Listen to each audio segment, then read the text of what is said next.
Тәуелсіздік еліміздің баға жетпес байлығы. Тәуелсіз әлемдегі ең құдіретті сөз. Ел еркіндігі. Қазақстан тәуелсіздіктің бесігінде тербеліп жатқанына 30 жыл. Осы уақыт аралығында Қазақстан әлемде жеке дара дербес ел екенін дәлелдей білді. Өзінің белгіленген шекарасы, діні мен тілі, мемлекеттік рәміздері мен ұлттық құндылықтары, мәдениеті мен салт дәстүрі бар тәуелсіз зайырлы елге айналды. Біздің қасиетті жерімізді ықылым замандардан ұлы дала деп, ал бабаларымызды ұлы даланың ұрпақтары деп атаған. Біз солардың жалғасымыз, ұлы даланың мұрагерлеріміз. Осынау кең байтақ ұлы даланың көгінде халқымыздың бақ жұлдызы болып жаңа Қазақстан дүниеге келді. Біздің Қазақстанымыз ұлы істердің ұйытқысы болған ұлы дала елі. Бұл біздің тағдырымыз, бұл біздің таңдауымыз. Шаңырақ ұғымы қазақ үшін қашанда киелі. Шаңырақ, үй, отбасы деген мағынаны да білдіреді. Шаңырақ бірліктің, ынтымақ пен берекенің символы іспеттес. Ал оқу тәрбие бағытындағы жұмыстарды Назарбаев мектептерінің тәжірибесіндегі шаңырақ оқушылар қауымдастығының әлеуметтік жобалары бойынша тәрбие үдерісін ұйымдастыру жалпы білім беретін мектептердің алдында тұрған міндеттердің бірі. Шаңырақ атауымен құрылған оқушылар қауымдастығы жоғары және төмен сынып оқушылары арасындағы бірлік, өзара сыйластық, ынтымақтастық, сенім мен қамқорлық сезімдерін қалыптастыруға негізделген жоба. Оқушылар қауымдастығының мақсаты бірыңғай топтар құру арқылы оқушыларды ауызбірлікке, біртұтастыққа бейімдеу. Жоғары сынып пен төменгі сынып оқушылар арасында бауырмалдық, қамқорлық қарым-қатынасын қалыптастыру. Мағжан Жұмабаев атындағы жалпы білім беретін мектебінің шаңырақ жобасы бойынша құрылған Нұрлы Нұра оқушылар қауымдастығы өлкетану жобасын назарларыңызға ұсынады. Ендігі кезекте мен сіздерді Нұра ауданының қысқаша тарихи-мәдени, табиғи байлықтары туралы таныстырып өтейін. Нұра ауданы 1928 жылы құрылған. Қарағанды облысы құрамына 1932 жылы енген. Нұра ауданының алғашқы орталығы Қарауылтөбе елді мекенінде болған. Одан соң аудан орталығы Казгородок селосы. 1934 жылдан 2017 жылға дейін Киевка кенті, 2018 жылдан Нұра кенті. Жалпы географиялық жағдайына келетін болсақ, Нұра ауданы Қарағанды облысының солтүстік батысында құрғақ дала зонасында орналасқан. Қойнауы пайдалы қазбаларға өте бай. Солтүстік батысында мұзбел, оңтүстігінде найза таулары бар. Жерінің орташа биіктігі 400-600 метрден аспайтын белесті төбелі ұзақ шоқылы жазық. Жалпы табиғи байлықтары Нұра ауданы Сарыарқаның батыс бөлігінде, Қуан дала және шөлейт белдемдерінде орналасқан. Жер қойнауында тас көмір, темір, марганец, мыс, қорғасын, мырыш, алтын, күміс, висмут, құрылыс материалдары кездеседі. Қазіргі уақытта мұнай іздеу жұмыстары жүргізіліп жатыр. Ауыл шаруашылығы Нұра ауданының ірі астықты аудандарының қатарында. Облыс бойынша егістіктің 32,3% Нұра ауданының еншісінде.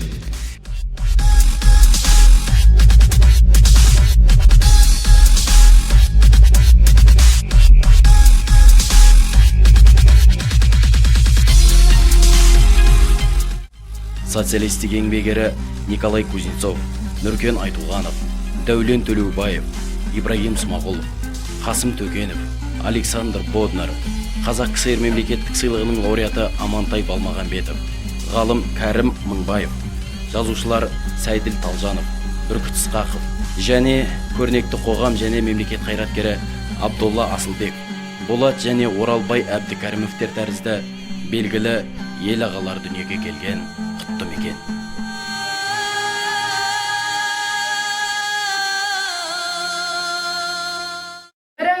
Жас Қыран балалар ұйымы республикалық қоғамдық бірлестігінің қатарына мектеп оқушыларын қабылдау рәсіміне арналған салтанатты жиынымызды ашық деп жариялаймыз.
жанымда тәуелсіздік орнамаған қас қағымда ақтабан мен желтоқсан арасында есен кетті қанша рет жат қолында азаттықты аңсаған бабалардың ел бірлігін ойлаған даналардың аманат қып арманын арқалаған ол қыздары алтын құрсаған алардан ұлы мұрат жетелеген алға жас қыранам биіктерге самға көк туыңды берік ұстап қолда бабалардың өсиеті жалға өркениет көшінен де қалма алға баста Қазақстан алға жаңа дәуір парағын ашқанымда алтын ғасыр нұр шашты аспанымда алды бүгін азаттық алаш елі қанын төкпей өзінің басқаныңда ел боламыз мәңгілік бірлігімен өнеге қып ұрпаққа ізде жүрген бейбітшілік бесігі астананы орнаттық біз Евразия кіндігінен ұлы мұрат жетелеген алға жас қыранам биіктерге самға көк туыңды берік ұстап қолда бабалардың өсиеті жалға өркениет көшінен де қалма алға баста Қазақстан алға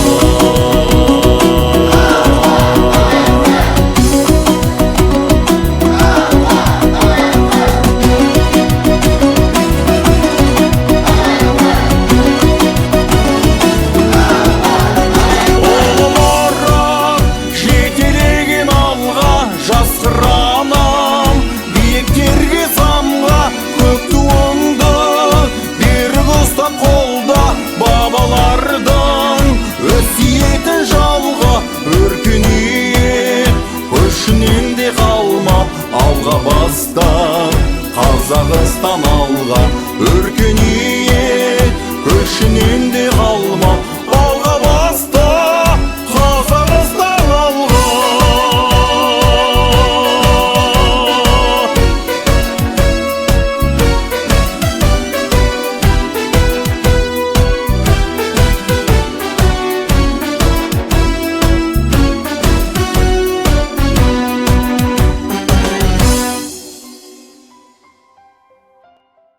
Кез келген мемлекет әскермен айбынды. Сондықтан да біздің негізгі міндетіміз жастарды отансүйгіштікке тәрбиелеу.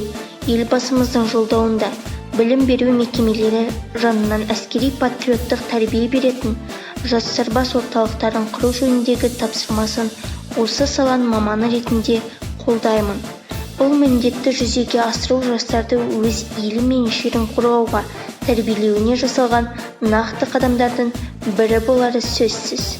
Қазақстан Республикасы қарулы күштерінің беделін арттырып, әскери қызметті насихаттау мақсатында 2019 жылдың 9 қазанында аудандық қорғаныс бөлімінің бастамасымен жас сарбаз әскери патриоттық сыныбының Нұр-Сұлтан қаласына саяхаты ұйымдастырылды. Күздің керемет күнінде оқушылар бір күн бойы бас қаланың көрікті жерлерін аралап тамашалады. Олар отан қорғаушылар монументіне, Астана бәйтерек және экспо көрме кешендеріне, Айланд орталығындағы океанариумға және Қазақстан Республикасы қарулы күштерінің әскери тарихи музейіне барып, танымдарын кеңейтіп қайтты. 2019 жылдың 27 қарашасында Қазақстан Республикасының тұңғыш президенті күніне орай кадет сыныптар арасында әскери спорттық ойындар өткізіліп, оқушылар мадақтама қағаздарымен және кубокпен марапатталды. Желтоқсан айының 1-нен бастап кадет сыныптарында озат оқыған оқушылар Балқаш қаласына 2 апталық демалысқа жіберілді. 2020 жылдың 12 ақпанында мектебімізде 7А және 7А сыныптарының оқушыларын жас сарбаз бірлестігінің қатарына ресми түрде қабылдау рәсімі өткізілді. Онда 30 оқушы салтанатты түрде ант қабылдады. Олар көпшілік алдында Қазақстан Республикасының ата заңы мен басқа да заңдарын қатаң сақтауға, патриоттық рухты биік қойып, отанды қорғауға және мүдделерінің ержүрек әрі батыл қорғаушысы болуға уәде берді. Іс-шара барысында оқушыларға жас сарбаз ұйымының тәрбиеленушісі екендігін растайтын куәлік табысталды. 2020 жылдың 4 мамыры жас сарбаз сыныбы жеңіс күні қарсаңында қашықтан өткізілген «Біз болашақ отан қорғаушылармыз» атты облыстық челленджіне атсалысып, өз өнерлерін көрсетті. 2020 жылы тәуелсіздік күніне орай жас сарбаз сыныбы мектебіміздің ұстаздары мен оқушыларына онлайн мерекелік құттықтау жолдады. Құттықтау барысында көрерменге патриоттық өлеңдерін жолдаған жас сарбаздар әскери қашықтану өнерлерінде көрсетті. 2021 жылдың 11 ақпанында кеңес әскерлерінің Ауғанстан шақырылған күніне орай сарбаздар арасында биатлон жарысы өткізілді.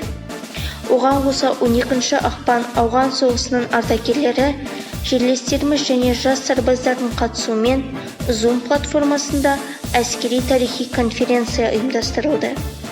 Онлайн кездесу барысында оқушылар соғыс жылдарының тарихымен танысуға мүмкіндік алды. Бұдан бөлек 15 ақпан жас сарбаз әскери патриоттық сыныбының оқушылары Қара майор Керенбаев Борис Түкенұлының ерлігі туралы фильмді тамашалады. Біз Мағжан Жұмабаев атындағы жалпы білім беретін мектеп өнерпаздары Қазақстан Республикасы тәуелсіздігінің 30 жылдығына орай ұйымдастырылған Ұлы дала мұрагерлері форумы бойынша Қазақтың 100 киі атты челленджді қабылдап, халық киі келешекпен бастаймыз.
Артық ғылым кітапта, ерінбе оқып көруге.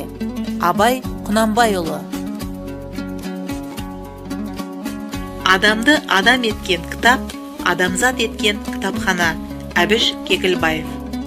Жазушы Ғабит Мүсірепов, кітап дегеніміз алдыңғы ұрпақтың артқы ұрпаққа қалдырған рухани өсиеті.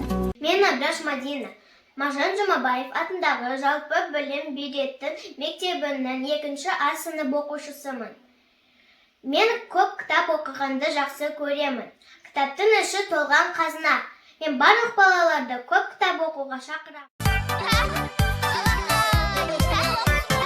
Кітап білім кемеміз, досымыздай көреміз, танысқалы кітаппен кеңейдіріс өреміз, ақыл ойың берекен, кітап асыл кен екен, кітап оқып көңілге тоқи білген жөн екен, кітап оқып көңілге тоқи білген жөн екен.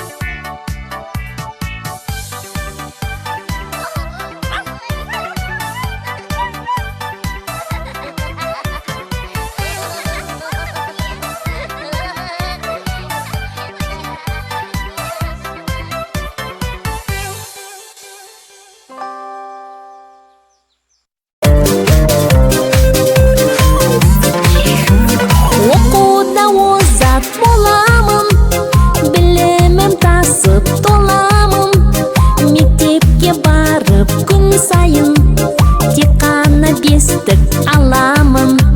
Оқуда озат боламын, білімім тасып толамын, мектепке барып күн сайын тек қана бестік аламын. Оқуда озат боламын, қашанда таудай талабым, тәртіпті бала атанып, бәріне үлгі боламын. Оқуда озат боламын, қашанда таудай Оқу инімен құдық қазғандай. Оқу білім бұлағы, білім өмір шырағы. Біз оқуға құштармыз. Сіздерді де көп оқуға шақырамыз. Оқы, ізден, жалықпа.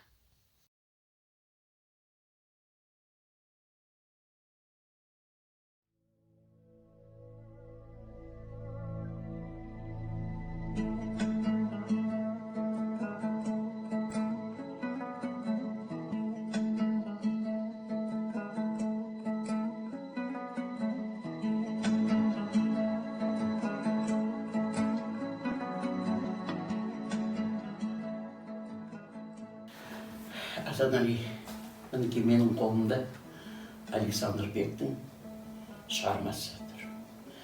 Бұл шығарма кімге арналған дейсің? Кімнің өмірбаяны соғыс жылдары жазылды деген? Ол Бауыржан Момышұлы деген біздің қазақ елінің керемет мақтаныш ететін, мақтаныш тұтатын азаматының біреуі. Соғыстың қайнап тұрған соғыс, неміс фашистің армиясы әскері Москваның түбіне келгенде тура 28 Панфиловтың осы қайсарлығын көрсетіп, сол туралы жазыңдар деген тапсырманы алып, Александр Бек осы Бауыржан Момышұлының тура жанына жүріп көзімен көрген оқиғаларын жазды десек болады. Әже, бұл кітаптың қызық оқиғаларын айтыңызшы маған. Әлбетте, Асанали, бұл Александр Бектің осы Волоколамскінің тас жолы деген кітабының шығу оқиғасы мұндай болады. 42 жылдан бастап Александр Бек өзінің редакторының тапсырмасымен сол кісінің жанында көлеңкес болып жүрді десе болады. Ол кісінің қай айқаста болғанда, қандай операцияда болғанын бәрін жазып, жанында қарап, соғыстың бет алысын қарап, бәрін жазып жүрген корреспондент біреу болған кісі. Бұл кісі келіп Бауыржан Момышұлына сіз туралы осындай бір кітап жазайық деп едік. Сіздің жасаған ерлігіңізді елге көрсету мақсатында дегенде ол кісі маңайына жоқ. Мен біреу үшін емес, мен елім үшін, өзім сүйетін елім үшін, отаным үшін соғыста жүрмін. Сондықтан өз атымды әдемілеу үшін емес, өз атымды шығару үшін емес деп маңайына жауапты. Бірақ жылдар өте келе, біраз уақыт өткенде, 44 жылы қоймағаннан кейін қайта жаңа Александрға келіп сөйлесіп, енді ел білу керек өзінің ерлерін дегеннен кейін жарайды деп бір күні сөйлескен. Жарайды, Александр айтты, сен жазасың, мен саған айтамын. Қандай операция болып, қандай қиыншылықтарда, қандай жетістіктерге жетті, мен соның бәрін жазып сізге бәрін айтамын. Бірақ сол сен кітапты жазғанда мен саған бір шартым бар. Бір сөзді жалған жазбайсың, бір сөз өтірік жазбайсың. Құр көпірме әдемі сөздер жазбайсың. Нақты болған оқиғаны, қанды соғыс туралы елдің ерлігі, әскердің ерлігін көрсетесің. Сенің жазғаныңда маған оқытасың. Мен оқып, қай жерінде сен дұрыс жазбадың, бұрмалап жібердің, жеңілдікке, не болса кішкене әдемілеу жіберуге, бүйралап жіберуге. Сондай жағдайды кездесем, мен сенің біріншіден оң қолыңды шығамын. Ары қарай тексере келе, соң қолыңды шығамын. Соған келсең, шындық, только шындық. Шындықтан басқа бір сөз қоспаймын деп айтсаң, сонда ғана келсем деп сөйтіп келісіп, осы Волоколам темір жолының шыққан тарихы осындай болған.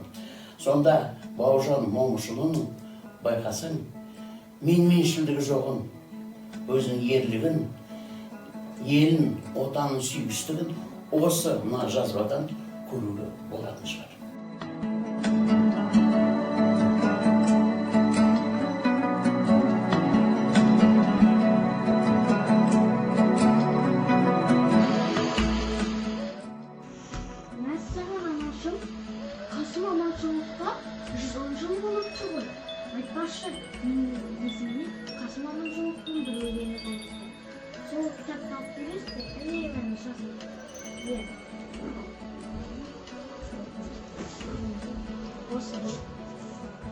Қасым Аманжолов, Қарағанды.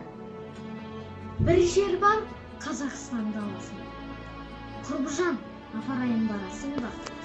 Арқаға Алатаудан ақиықтай бүрішсің, олат топшын қаласың. Ол жердің тоны алтын түгі толық. Қан салсаң, қазынасы түспес орда. Өшпеген өміріне от береді. Жігіт Қарағанды салсаң. Қарашы, Қарағанды күндесінде, ойлаған мұнарасы күн көзіне. Құрбыжан, қасиетті ол бір қазына, қуанты, таппас сірә күндесіне. Молодец, бала.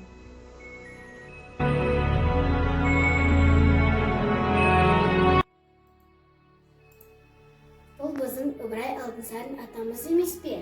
Ыбырай атамыздың көптеген әңгіме ертегілері бар емес пе? Онда кеттік, анашыма біреуін оқып берейік.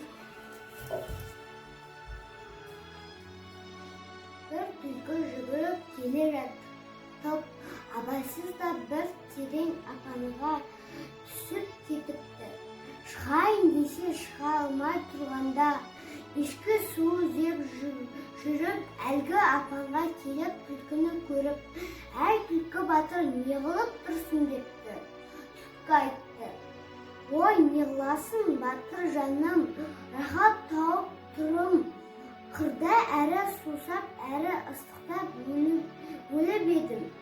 Апанның іші әрі салқын, әрі түбінде тұп-тұнық суы бар екен депті. Мұны естіген ешкі мен де салқын суы ішейін деп секіріп, апанға түскенде түлкі екен секіріп, ешкінің үстіне секіріп, қырға шығып жөніне кетті деді. Анашым, түлкі сонда ешкіні апанға қалдырып жөніне кеткен ме? Я, балам, бұл түлкі айласын ашырып, ешкіні апанға қалдырып кетті. Қиналған сәтте досын олай қалдыруға болмайды.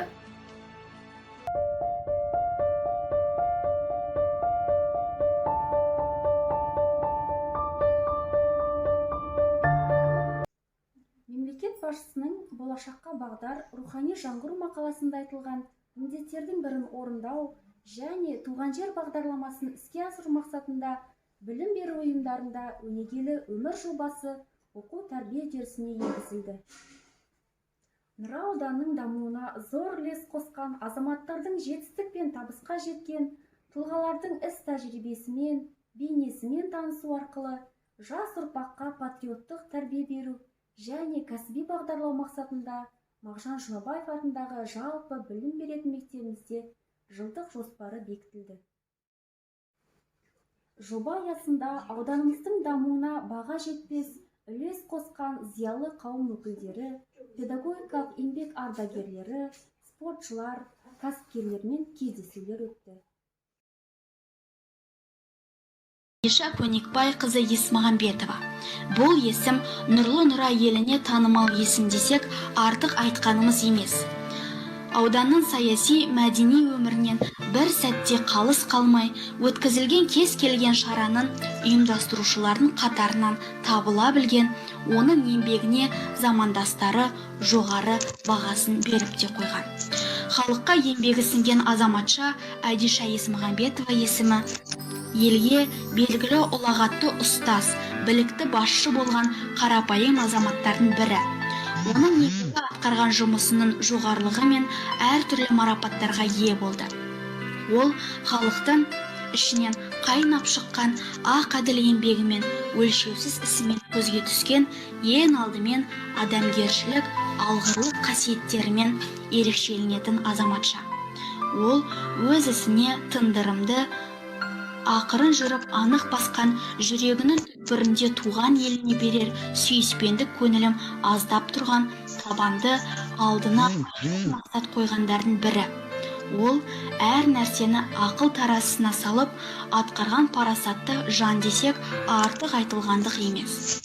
Айша Көнекбайқызы 1947 жылы ақпан айының 7 жұлдызында Нұра ауданының Нұра кентінде қарапайым отбасында дүниеге келген. Өзінің туған жері Киевка кентінде нөмірі 2 орта мектебін аяқтап, еңбек жолын Киевка кентінің нөмірі 1 орта мектебінде аға пионер жетекшісі және неміс тілі пәнінің мұғалімі боп 1966-1968 жылдары бастаған. Алғашында дәрігер мамандығын аңсаған Айша Көнекбайқызы мектептегі 2 жылдық еңбегінің арқасында адам баласы ұлықтайтын ұстаз болуға бел байлайды. Сонымен 1968 жылы Қарағанды мемлекеттік университетіне түсіп, 1972 жылы орыс тілі пәнінің мұғалімі мамандығын бітіріп шықты. 1972-76 жылдары жоғары оқу орнын бітірген жас маман Уражайный және Шахтер ауылдарының орта мектептерінде директордың оқу ісі жөніндегі орынбасары қызметін атқарады. 76-79 жылдары Кәрім Мыңбаев ауылы орта мектебінің директоры, 79-80 жылдары аудан бюджетінің 70%-дан астам бөлігін ұстайтын және ең жауапты сала білім бөліміне басшылық етті. 1980 жылдан бастап 13 жыл нөмір 1 Киевка орта мектебінің директор лауазымын атқарады. Айша Көнекбайқызы 1996-2006 жылдар аралығында аудан әкімінің орынбасары болып, халықпен игене жақын еңбек етті. Өтпелі кезеңнің барлық қиыншылығына елімен бірде көтеріп, ауданның саяси экономикалық жағдайын қалыпты ұстауға атсалысты. Жастар тәрбиесі, жас ұрпақты сапалы білім, сапалы тәрбие беруге басты назар аударды. 2006-2012 жылдары аудандық мәдениет және тілдерді дамыту бөлімі өлкетану секторының меңгерушісі болып жүріп, ауданда музей ашылуға мұндық бола білді.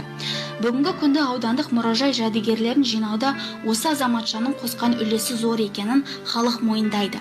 12-17 жылдары ауданда жаңа ашылған музейдің директор қызметін атқарады. Адиша Көникбайқызы мемлекет жүктеген міндеттерді мінсіз атқарумен бірге қоғамдық өмірде белсене араласты. Мұғалім, мектеп директоры, білім бөлімінің басшысы, аудан әкімінің орынбасары, музей директоры секілді мамандықтарды мінсіз атқарды. Қоғамдық өмірге ерте араласқан ол, бой күйездік, сымырқаулық қасиеттерден бойын аулақ ұстады. Міне, осындай қажырлы еңбектің арқасында бір қатар марапаттарға ие болды. КСР-ның және Қазақ КСР-ның оқу-ағарту ісінің үздігі, Қазақстан Республикасының тәуелсіздігіне 10 жыл, Қазақстан Конституциясына 10 жыл, Қазақстан Республикасының тәуелсіздігіне 20 жыл, Қазақстан Республикасының тәуелсіздігіне 25 жыл медальдарымен, еңбек даңқы төсбелгісімен, Қазақстан Республикасы еңбегі сіңген мемлекеттік қызметкер орденімен, 2020 жылы Қазақстан Республикасының құрметті білім беру саласының қызметкері төсбелгісімен марапатталады. Сонымен қатар Нұра ауданының құрметті азаматшысы атағы берілді.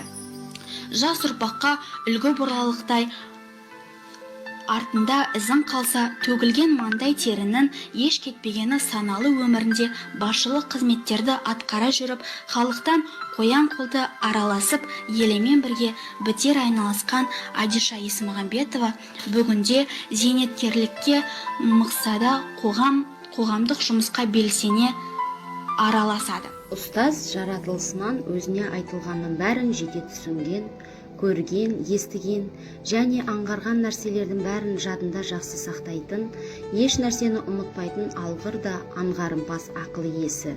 Мейлінше шешен, өнер білімге құштар, аса қанағатшыл, жаны асқақ және ар намысын ардақтайтын, жақындарына да, жат адамдарға да, жұрттың бәріне жақсылық пен ізгілік көрсетіп, қорқыныш пен жасқану дегенді білмейтін батыл, ер жүрек ұстаздардың бірі Каримова Раушан Кәрімқызы.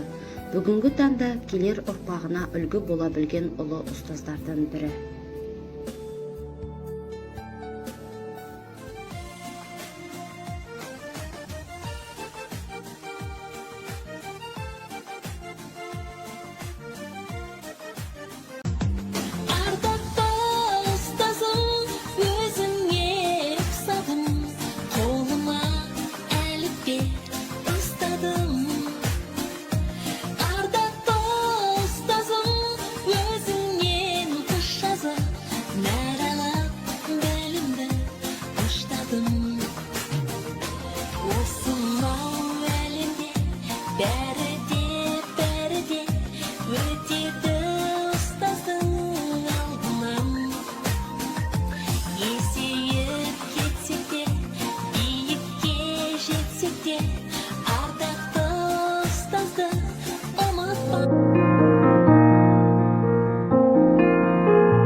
Қайыржан Бекішұлы Бекішев 1943 жылдың 20 қаңтарында дүниеге келген.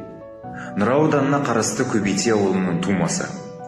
Небәрі 5 сыныпты оқып жүргенде, арқа сүйер айбар санаған әкесі о дүниеге аттанады. Бозбала шағында алтын құрсақты аяулы анасы көз жұмады. Асқар тауының өнегелі өсиеті, қатал тәрбиесі Қайыржан ағамызды ерте есейткен. Апасы Мақатай, жездесі Мұқыш, қара шаңыраққа ие болып, бауырына бас көз болып, қамқорлық танытты. 1960 жылы Қарағанды мемлекеттік педагогикалық институтында биология мамандығы бойынша 5 жыл тәлім алып, оқуын үздік дипломмен тамамдады. Ауылдағы мектеп қабырғасында Хауа апамызбен басталған адал достығы 2 жыл студенттік өмір жылдары қоса өткен соң, махаббат алаңына бірге аттамақ болған шақтарында Хауа анамыздың әкесі Кешегі сыйласымның баласы асылдың сынығы екен. Баламның таңдағанына ризамын деп батасын берген екен. Ұстаздық қызметін Қобыкөл ауылында биология пәнінің мұғалімі және оқу ісінің меңгерушісі болып бастайды. 1965 жылы әскер қатарына шақырылып, әскери міндетін Кушка қаласының артиллерия бөлімінде атқарады. Әскери қызметін аяқтап келген соң, Балықтыкөл орта мектебіне 24 жасында директор болып тағайындалады.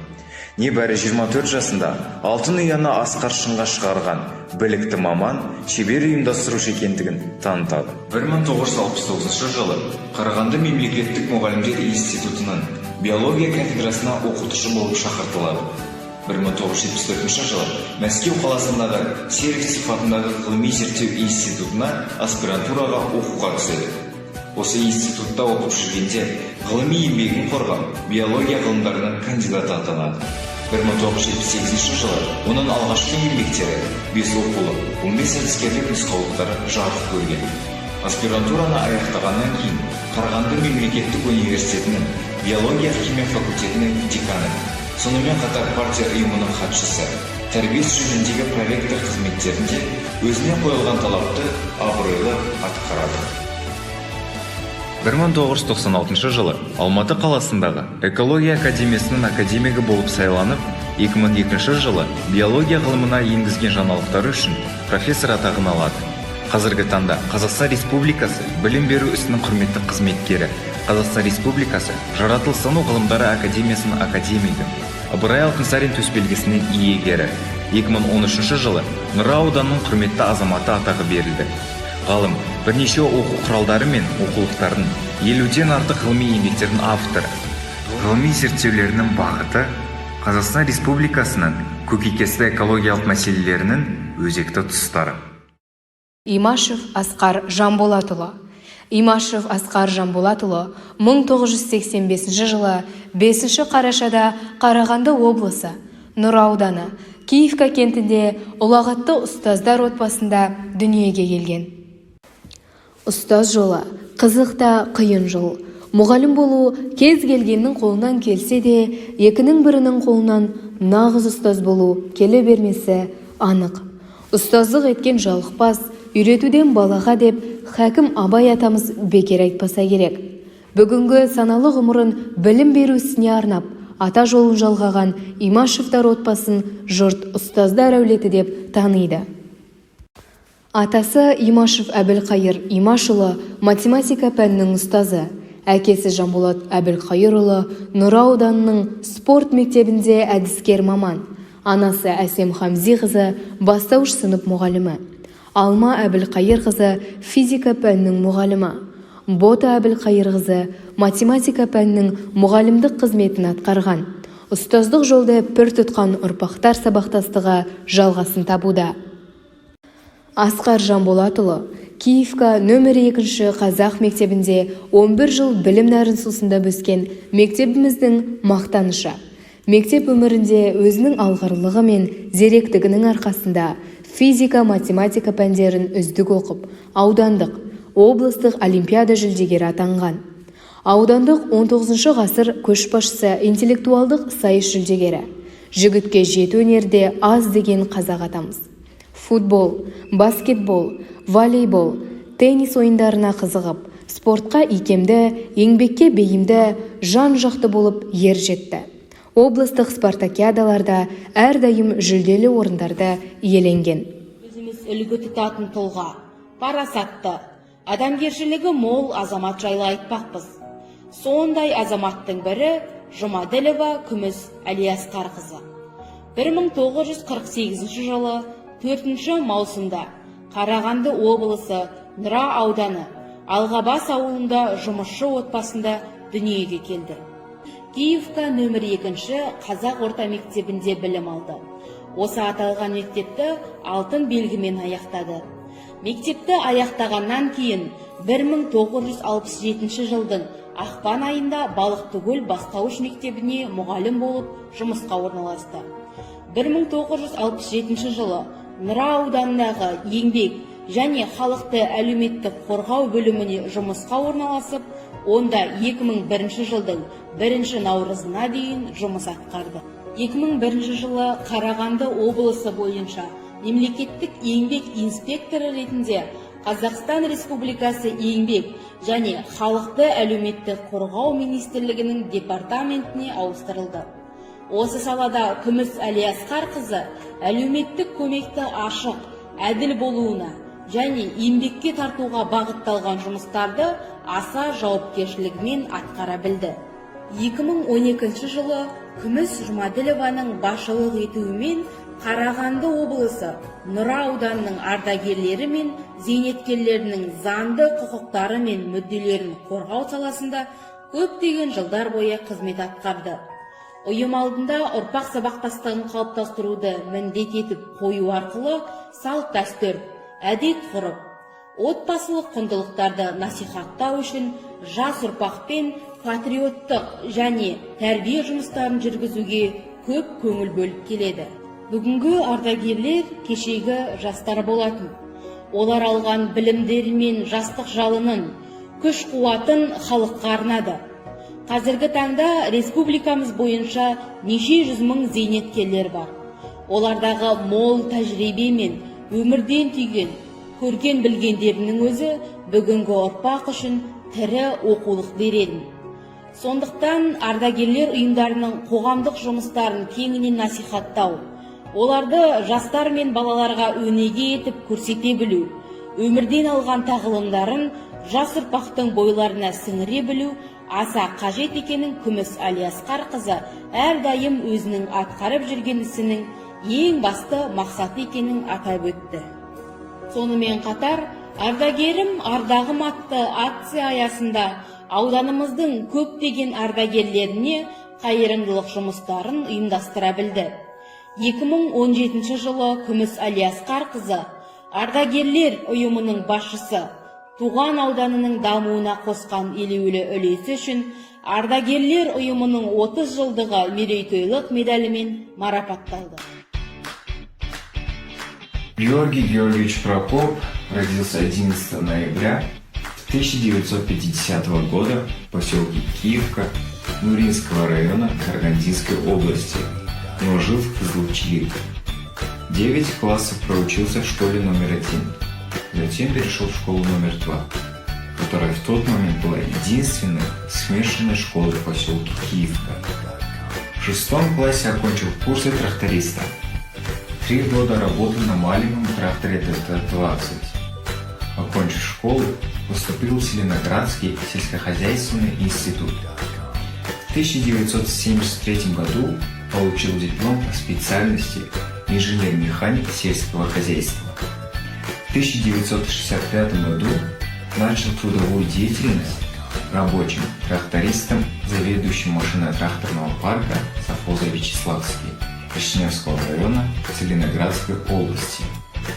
С 1975 года ровно год работал главным инженером совхоза Вячеславский, а с 1976 по 1986 года главный инженер совхоза Черниговский Нуринского района Карагандинской области. Более 30 лет посвятил работе в совхозе «Шахтер», а затем в ТО «Шахтер» Нуринского района Карагандинской области, где и работает в настоящее время директором. Неоднократно избирался депутатом районного маслихата, депутат Карагандинского областного маслихата, член Ассамблеи народов Казахстана, член Политсовета областного филиала партии Нур-Отан, член бюро Политсовета Нуринского филиала партии, большой меценат и спонсор Нуринского района, наставник и воспитатель достойной трудовой смены населения.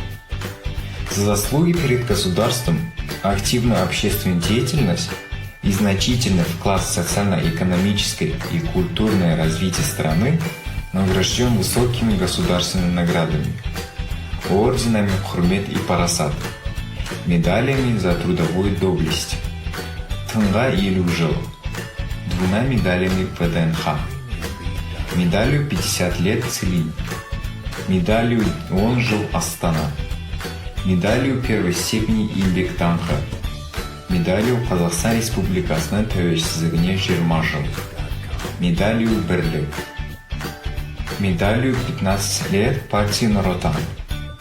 Медалью Казахстан маслихаттарына 20 жыл. Медалью 20 лет Ассамблеи народов Казахстана. Медалью Казахстан Конституциясына 20 жыл.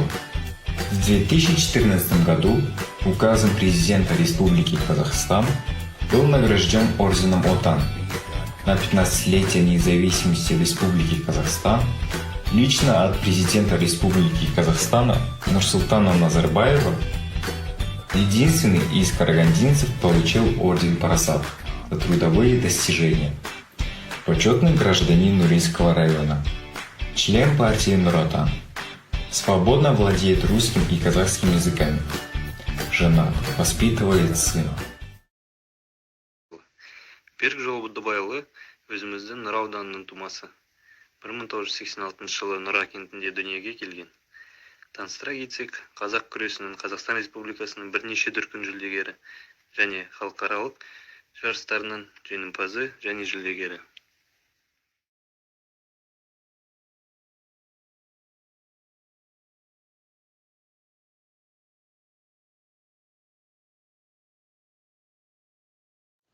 Ұлы тұлғалар халқының бет бейнесін айқындайтын рухани құндылық иелері. Қазақ топырағындағы Нұра ауданында дүниеге келіп, ауданымызда өзіндік дара орны бар ұлы жерлестерімізді танып білу таусылмас рухани азық, баға жетпес рухани құндылық деп білеміз.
Сәния, бұл біздің мектебіміздің кітапханасы.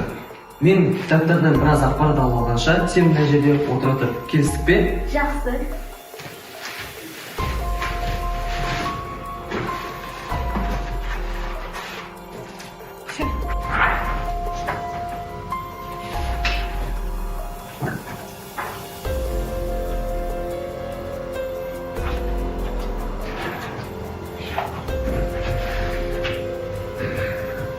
Аға, мен шаршадым. Сәнің қалды Сәния, шынай тұршы. Ұйықтап алайын.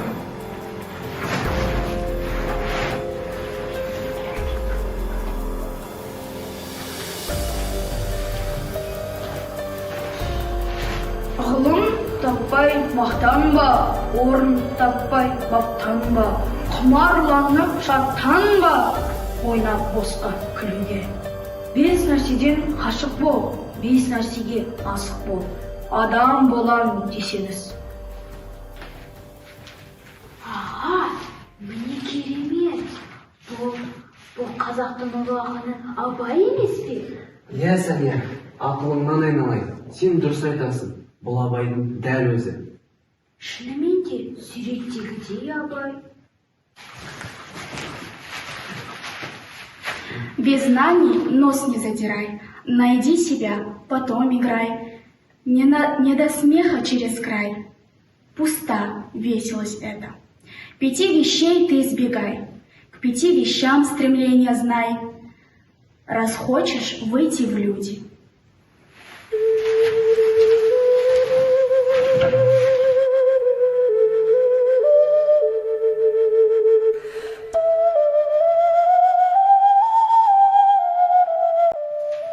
In the Sightland, luminous night, on the water, the moon is square, on the gully, beyond the wall, the moonsters roars the river. Сәния, ал бұл оқушылар талассыз талант. Данышпан Абай атамыздың өлеңдері мен әндерін бүкіл әлемге танытып жүр. Сонда қазақтың бас ақынын күллі әлем таниды ғой. Ата, амансыз ба? Қош келдің ағаңыз деп алымын. Жасарған Сталинмен жас өмірім. Асауын табиғаттың бағындырған тілегім өрістеген оқу білім. Батамды қабыл алғын ғалымыным. Жыр алыбы Жамбылада, батаңызды қабыл алдым. Сізге мыңда бір рахмет.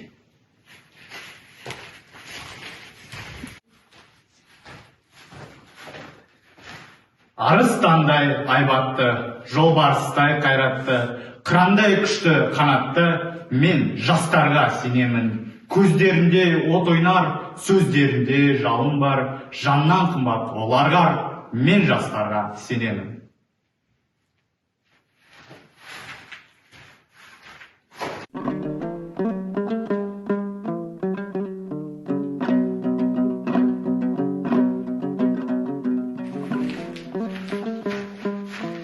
Мен келем тау ішінде түнделетіп, аймақты күңірентіп өлеңдетіп, астымда ақ бозатым сылаң қағып, жалтақтап құлақтарын елеңдетіп.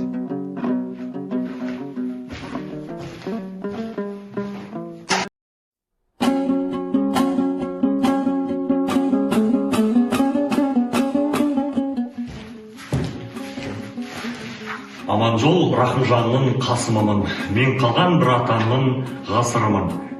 Біреуге жұртта қалған жасырымын, біреуге аспандағы асылымын.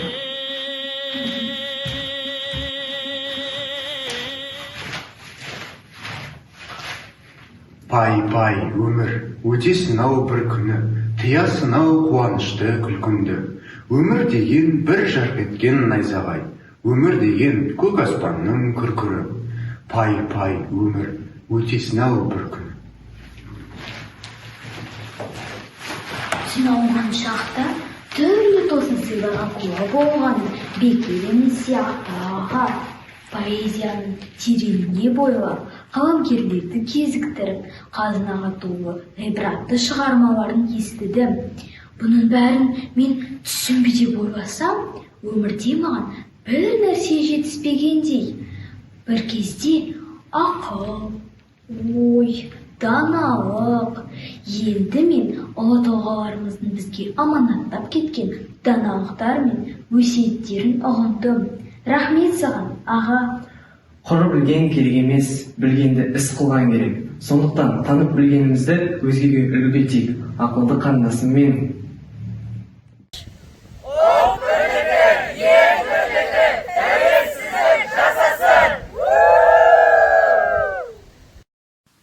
Біз 5 ұлт өкілдерінің басын қосып отырмыз. Әрине, қазіргі таңда елімізде 130-тан астам ұлт өкілдері тұрады.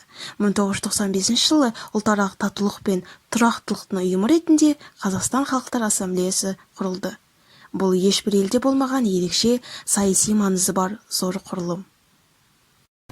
Оқушыларға Қазақстан Республикасы әлемде ең алғашқы мемлекеттердің бірі болып, сырттан келген басқа ұлт өкілдеріне алтын бесік болғандығын ұғындыруды мақсат еттік. Қазақстандық патриотизмге, елін, жерін сүюге және халқын құрметтеуге тәрбиелеуді көздедік. Басқа ұлт өкілдерінің мәдениетін, әдет-ғұрпын сыйлауды насихаттадық.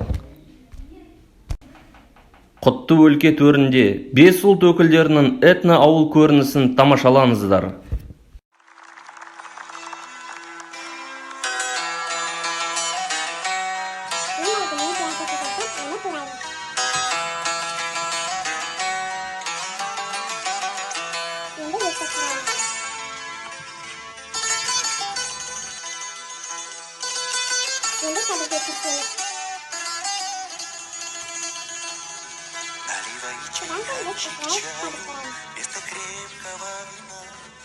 Я вам музыку сыграю, здесь всем нравится на востоке, на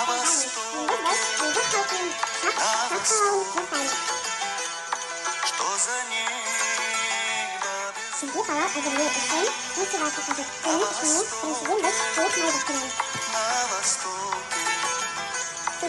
за жизнь без чайханы,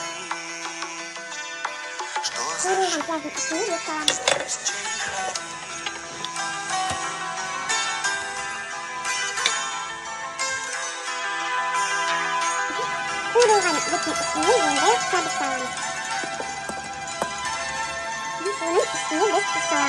Біздің қалауымызға байланысты бір жүйеске салады. Мен мысалы бір салам. Біздің етімізді енді мемлекет үстіне бір sarımsak саламызда, оны үстіне қосыламыз. Және де оның үстіне тұз саламыз. Енді біздің қалауымызды алдын ала көтерген ағашқа саламыз.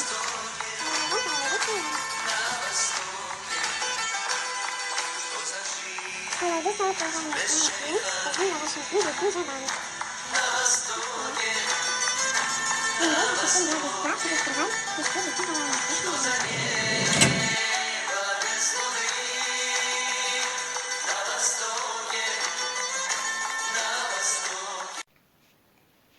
Приветствую вас на нашей кухне. Сегодня мы будем готовить русские пельмени. В состав теста входит мука, вода, соль и яйца.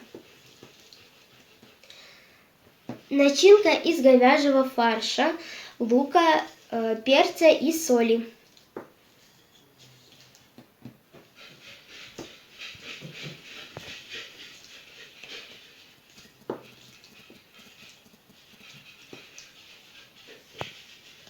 Сәлеметсіздер ме? Біз 6-шы А сынып оқушы қырғыз елінің тағамдарын көрсететін боламыз. Ол тағамның аты лагман по-киргизски. Ең алдымен қамырымызды елеп есейміз. Содан соң картоп пен сәбізді тураймыз. Енді етті қазанда қуырамыз. Туралған картоп пен сәбізге томатты қосып, оны қуырамыз. Иленген қамырымызды осындай ұзын бөліктерге екі бүктеп кесеміз. Енді кесілген қамырымызды суға саламыз. Міне спагетти дайын болды. Енді осыған подлив құям. Міне біздің тағам дайын болды. Бүгін біз Беларусь мемлекетінің драник деген тағамын әзірлейміз. Ол үшін бізге 4 картоп, 1 пияз, 1 жұмыртқа және 2 ас қасық ұн керек. Картопты үгітіп крахмалынан құтыламыз және үгітілген пиязбен араластырамыз. Картоп пен пиязға 1 жұмыртқа және 2 ас қасық ұнды қосамыз. Табаға май құйып қуырамыз. Міне осындай қарапайым және тамды тағамды дайындадық.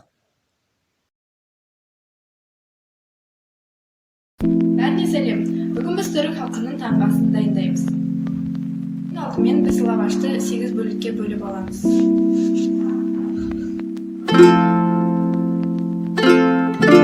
Енді сырды турап аламыз.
Ең алдымен тамаққа кіріспес бұрын қолымызды міндетті түрде жуып аламыз. Енді тамаққа кірісе берсек, Грузия. Біз Грузия елі болғандықтан бүгін біздің басты тағам хачапури. Және де біз ацетиле салатын біріншіден 200 мл жылы суды тегешке құйып аламыз.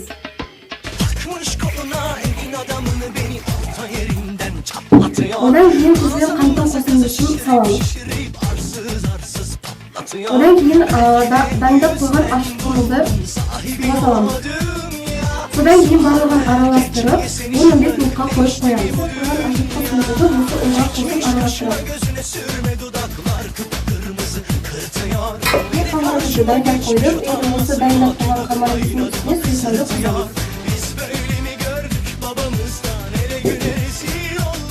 Біздің қамырымыз дайын болғанша кейін біз қазір мына ірімшікті алып өткізгіштен өткіземіз. Біз ірімшікті өткізгіштен өткізіп, жұмыртқа салып, енді ішіне кішкене су құямыз. Біз қамырымызды елеп болды, енді қамырдың үстіне ірімшікті қосамыз.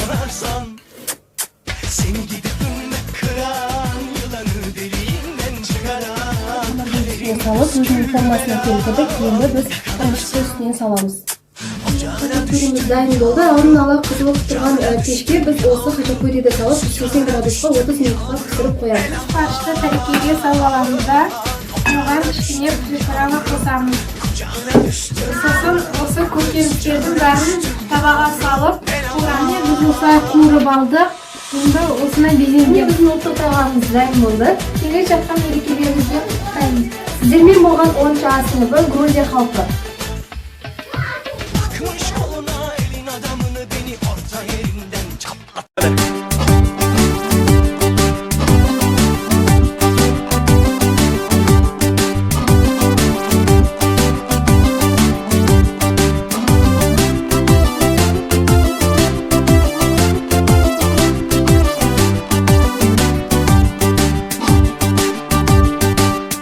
Жорға болмаса, бейдің сәні келер ме? Қос етек көйлек киінесе, қыздың сәні келе ме? Алған екі жолдастар, біреуін шық той бастар. Той дегенде дейді екен, домалайды қу бастар. Ал қалайық билеңдер, билеңіздер сүйіне. Басыңыздар шаттанып, қара жорға биіне. Қосын барлық делебе, қан тарасын денеге. Қара жорға болмаса, тойдың сәні келеме. Қара жорға ойнаңдар, қой десе де қоймаңдар. Қош жүректің шаттығын, дәл солай тойлаңдар. Келе бермес ыңғайға, дәл сондай күн қайда. Ойнаңыздар жамағат, билеңіздер мұндайда.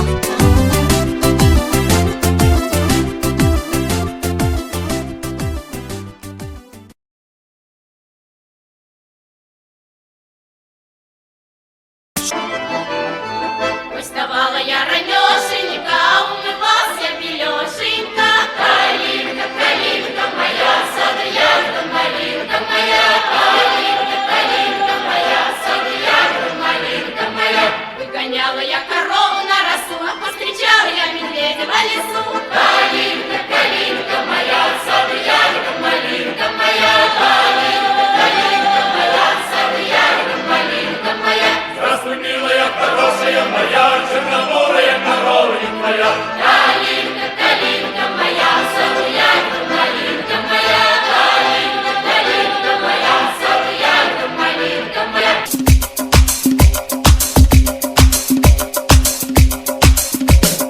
Qachon gece zor etasan sen meni nozli gülüm. Gözümde bakmay otasan yondirib boshi tiqilim. Visolingdan umid qilib borar bosan yoningga. Nozli gülüm noz qilasan jafo qilib jonimga.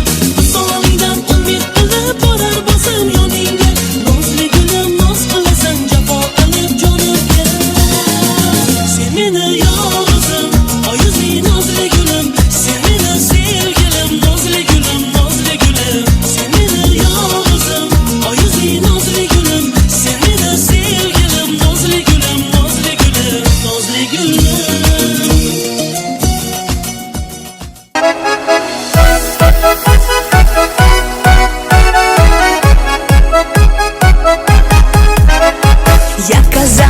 понеділок підем разом по барвінок. Ти прийшов, мене нема, підманула, підвела.